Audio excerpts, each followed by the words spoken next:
CLC run අය හදිස්සියට පරිස්සම්ම නැහැ. මුල් දවස් 10ට පොලිය ගන්නෙත් නැහැ. Foreign Minister of China Wang Yi, who arrived in Sri Lanka last evening, called on President Gotabaya Rajapaksa today. During the visit, the Chinese Foreign Minister said that China would always support Sri Lanka as a close friend. President Gotabaya also expressed his gratitude to the Chinese government for its continued support in providing Sinopharm vaccines to Sri Lanka in order to successfully implement the COVID-19 vaccination program. The head of state also requested China's assistance in attracting Chinese tourists to Sri Lanka under the biobubble concept, as Sri Lanka has opened its borders completely for tourism. Further, the president pointed out that it would be a great relief to the country if attention could be paid to restructuring the debt payments as a solution to the economic crisis that has arisen in the face of the COVID-19 pandemic. What's more, the initiation of a concessional trade credit scheme for imports from China, enabling industries to operate smoothly, were also pointed out by the president. Finally, Minister Wang Yi extended an invitation to the president to visit China and express confidence that the visit would take place in the near future. Then the Chinese Foreign Minister met Prime Minister Mahinda Rajapaksa at the Temple Trees. During the talks, topics of discussion were the investments at the industrial zone in Hambantota and development projects such as the port city and strengthening the Buddhist and cultural ties.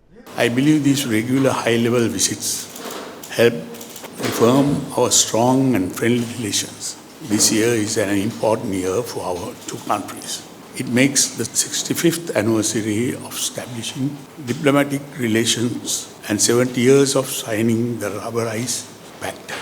Allow me also to congratulate the Communist Party of China on its 100th anniversary.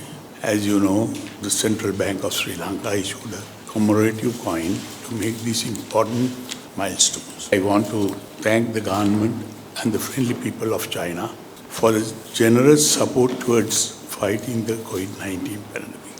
The consistent supply of the Sinopharm vaccines make a significant contribution to our successful vaccine program.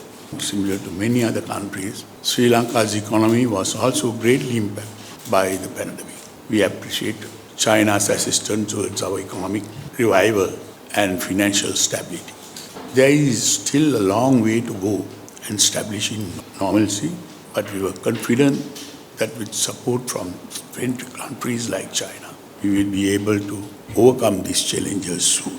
Indeed, as you aptly put it, Your Excellency, this year we may review the past achievements and open up even brighter future. 70 years ago, despite the pressure from the outside, our two countries were able to consult with each other on an equal footing and signed this agreement, Rice for Rubber. And our two countries at that time just got national independence and liberation, and we opened the door of friendship and exchange with each other. This demonstrates our two countries' strong character, defying power politics, and that is the strong character of our nations. And we have also defied the constraints of the Cold War, draw the line of ideologies. And we believe that this Rice-Rubber Pact spirit of seeking strength by our own and enhancing solidarity and cooperation will always remain true in our relations. Following the discussions,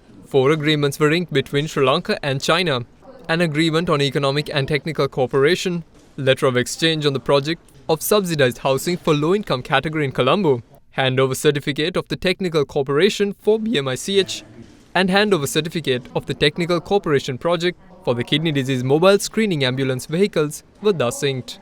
Then Chinese Foreign Minister Wang Yi embarked on an inspection tour at the Colombo port city.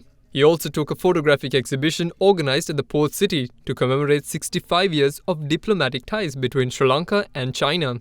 President Gotabaya Rajapaksa, Prime Minister Mahinda Rajapaksa and Foreign Minister Professor G.L. Peiris were also present. In the meantime, President of the Sri Lanka-China Parliamentary Friendship Association, Minister of Youth and Sports Namal Rajapaksa inaugurated a sailing regatta organized jointly by the Chinese Embassy in Sri Lanka at the port city. This regatta will be held annually hereafter. Further, the Chinese Foreign Minister presented the Friendship Trophy that will be given to the winners of the regatta to the Sports Minister. Meanwhile, the Port City Marina Promenade, a 500-meter public walking path, was declared open by the Chinese Foreign Minister Wang Yi. The public can access the Port City Marina Promenade from tomorrow onwards between 9 a.m. and 6 p.m. The entrance is located in front of the presidential secretariat.